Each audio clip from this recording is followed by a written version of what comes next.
So hey guys, welcome back to my new video ma'am. Last time se video se thang pase akhoi maitai macha ni khoi cookie na phara ga khoi tharo koi matang sida khoi yam thi na thar ba khoi thi da ba khoi santhi ma un pang thole ba khoi mai mai na karim hai na ra ba mami mami no pa pun thong ta khang ya ran ti da ro kai maram na kai khara ngangai ba de reply pc da ma'am ngasi video yam thi ngai da ma'am do chinau ro chang bi pa na voi ta ki chang yong ki channel subscribe to sala mo ma'am ku the da bi da mai video se reply pc. Hi ma'am. Ngasi ay wakra haininge ngarang nahan angang ani thothoi ga thothoi ba thadok khare ko maduda cookie gi mi 11 jail de gi 11 thadora exchange taunare hai tare exchange to du suba hojiki maitai macha na dine micham khaba lan mi ka na chate micham ne haise adu laga lamak na lamen khangna adu noine phajali ba adu gi mahutta noine ne cookie terrorist yam tire phatraba ka ta gi drugs ki bepar to ba nongmai da phaba du mang to che tarama thoi 11 pro exchange to ri ba asi de ne ba ajiro sunan kari pen na photo ni santhi man benang ba aina haijening badi mamang da ai khoi asmaina amaga bol pinadana amaga nungsi chanana leiramani kra no bu nok chen ngi ai ko ne noi proof chen nungsi chanana hai ba su ga nungsi chanana lei ba su ali hai ra hai se jong se bangladesh ta manipur ta su na te ba noi se ko ai kya ra khana su hai noi proof se ko kama hai ni bisa ping adi ko ne lokha sa kum na khara picture ga hai ga to ga jogla ga do lo ke mhaji mapu chi kai to ga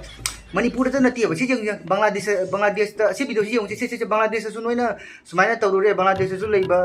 cookie sing sum chap mane adu lo kasar da la su dum chap mane se video si jong se adu ga noi ne kari is nung si ne lei ni kai mai te ga cookie ga sak thu se video si jong se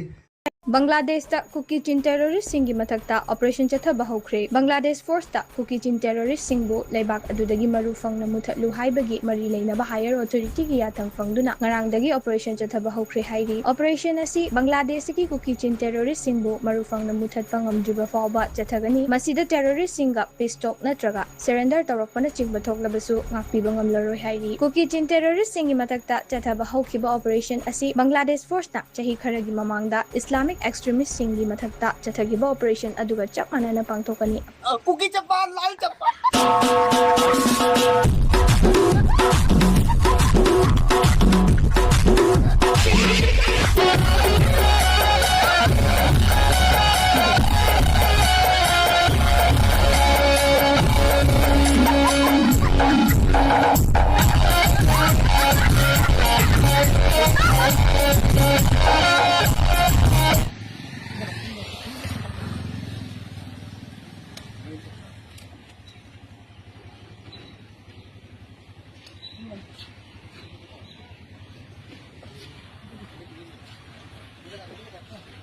Oh.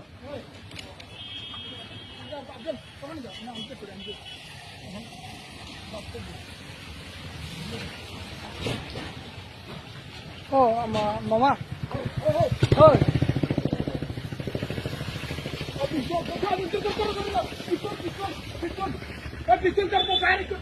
Firing करो video कर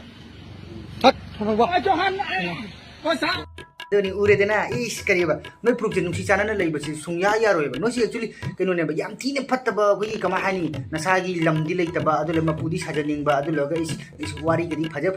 nungji nungai bi de tasi na sengwa nungai jati irang si di lan si di noi na hogal ure ko lotion pham su khang dana leire hoji tawje loi aji akoi di jai ba akoi di kasum kai di ba akoi di leibam lei maitai gi manipur lei natra kai le noi si kadai noi chatu si ha somde su tan thora bangladesh su tan thora akoi kasar khara lei si sum ga to chal adu loga to no asing mani no barmara chakaro barmara chat si upai le ado no le ado no machine su jana di no machine pang pu da le pang pha da pang tha ha tong le kamai na to se ado laga nupi sing sinai to se no cookie nupi na to se na ekdam ama na ma thasen jasen da mawa gana uta buta to laga e se bi do si yong le no yi yam na ko ki celebrate ka to le me ne ar ga no cookie nupi ga pang na thabal ga chong le me na se yong se thabal yong se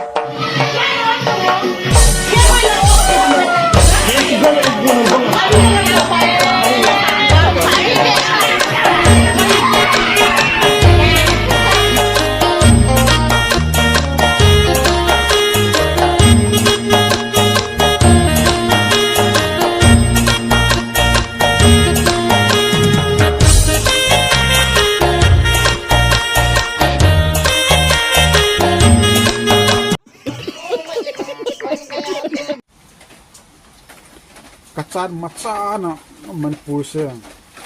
chalaira ise madudani yam sori se noi gi marakta maite asengba pakhangba gi ina chief minister param lagadi sumaina akhoi amaga hatna romoy Sita sing na haigan da ne chief minister fatta bagi natte chief minister fatta bagi natte si manipur sarkar fatta bagi natte kuki ji fatta bagi ni ha ba moina phaba fatta ba kasi mai kuki na fatta bagi ni ha ba noi proof se de sama pham da india do era india gi wang do gre hum chatkera hum chala su ga dum torkani ba irang gi dum torkani kariba atoba topa kariba india gi wang do oita su school de kano akoi gi school tambangang sing oita so ba nong khado moi machine moi mamana machine phunnak buta mayang ga jigi kuki ga gamu phunna ren su khala ba noi adu to kani ba kaina de nayim da di popi tha popi ba chauna haiga tu popi do yola ga ati na tin ba sang sang tham ba do na ki de ba do na sonai su kha tan do sonai su kana ri nungsi jana na lai ba ki kano si noi ambo yaw ba na ti ba haji gi tap tap na manipur de su na ta na tap tap na khoi gi magai puna mak te su me am pau ta re do la ga kuki versus kari maitai versus kuki naga versus kuki adu la ga kari Vishnu Pia versus kuki versus kuki ngakta noi di lore ngo tha ba ko oja tap ta gi sei do ni je ngai ne naga na su hat la ni maitai na su hat ni kuki kamai lai duri yu da lai ru ro wa amaga haijage masi madi noina suptha thajare adubu masi se achumani achumba history ni kacharda gi lakpa maitai singnade masigi wahai se digest to bangamoy adubu maitai asengba maitai ariba pakhangbagi pakhangbagi bloodline singnade khangani atai ne de khango madudi hauji akhoina ngangi ba sai ba lon haide maitai lon masise kuki ga maitai na semba lon ni kariya nang kariya ba ai akoi na hoji lo liba maitai lon se kariya ba kuki ge maitai lon na kuki ge maitai na sema lon ne ba sak tu history ba lai ta ba noina history ba lai ta ba noina kariya ba do lo ai wa ma ge bar ne hanjin ne pakhang be ming palakan adu yamna seng ra ba akoi gi lining ado noi gumba gi nachin akoi machin thi ba ado lo huran chi thi to ba ado la ga ngatang na akoi gi angang sing je na tu thi jandra ngata da nupi thi yum pan la ga boiler dumai na cha pok tho la ga akoi gi sona khara thadam nala la khara mathong monong khang da noi na ne akoi gi ne seng la ba akoi gi sigi short gi mami ngi palakan pa chana pakte noi nala da ta gira kada da legera noi machen boiler dumai pokere hangoi dumai pokere puning pokso mathong monong khang da noi machen to akoi gi lai gi mami ngi sungma pa jero kono sungpan palakan jan chana di asing mai mo nang khori do meaning no mo nga kan hanga yam cha de du ne mathong monong khang da bi da choko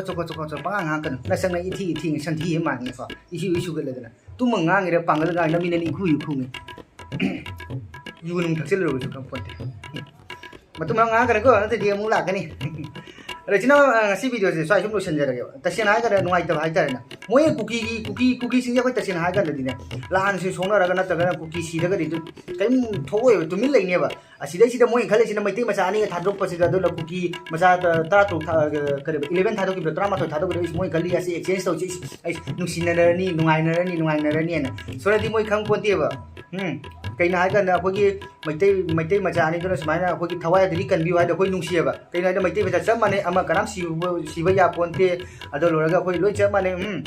thawai amagi mamal se yam thina koi na mamal lei na khalle ba do mogi da bu do na ti ba khamba mogi na bu mi gi maram da changa su mi maram mun ta su si ni khangde mogi lining do karam ba du mo lining do khangde mi gi maran mul laga ado gi lining do karam ba lining na karam ba kamai na sarai ba do khangde ba ado and I am very proud ai yam harau koi mai tai oi na pokse ba se ba do loga chama na se mai I masil ma tani ko do ma'am ku ta video ma'am se video se son no san video se sai lo san jale si matang video ra tingna se do ma'am sinau sing video se nuai ta di like ado channel subscribe to so do ma'am bye bye jai fare